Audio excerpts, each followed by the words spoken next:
Welcome again to Let's Talk Chemistry with Pastor Dan. We're looking today at the periodic chart review. This is going to be 2 days. We have 2 different practices. So I'll make sure I show both of them and then give the answers for both of them.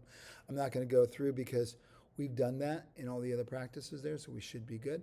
All right, so here's the first practice. I've got 12, 24, 36, 48, 60 of these here, and then 5 of diatomics. Remember, there are 7 diatomics.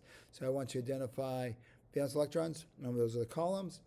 Valence electron, ionization energy, that's a first and second. Aluminum, first, second, third. Non-metal, 0. Everything else, D and K.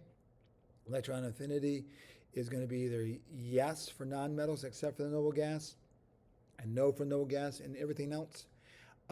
Families are alkalines, transitionals, boron group, carbon group, nitrogen group, oxygen group, halogens, noble gases in the bottom there, rare earth, diatomics, those 7 diatomics, maybe the magic 7 makes. And the 7th one is hydrogen, which is the only non-metal in the alkalis. So we identify the yes and no. And the classes, remember that it's metal, which means it's luster, ductile, malleable, and conductive, or it's a non-metal, which means it's insulative, brittle, and dull, or it's a semi-metal, which has characteristics of each, and the atom size that we just got done doing. All right, so that's the first set of practice there.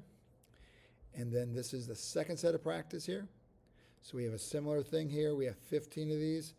And then I also have down here some terms to make sure that we review through those.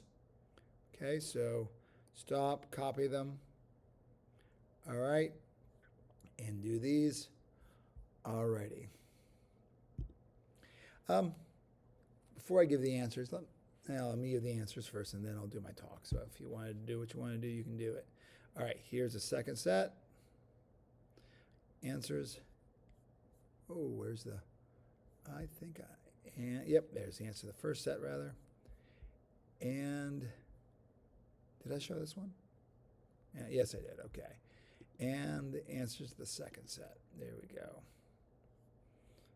Yeah, there we go. All righty. Okay, now, another talk. A little bit of a heavy talk last time. And one of the things I did think about as I was driving home, it takes me about an hour to get home from the prison where I go to. God was reminding me of a situation took place. My middle son, Seth, has profound language processing disorder, which means he speaks through sign. He can hear, but he doesn't understand words, so the only way to speak to him is through sign language. Before he had sign, we would basically have to work like crazy to get him to understand things. And he was throwing seizures, so we had to do testing to see where those seizures were at and how severe they are.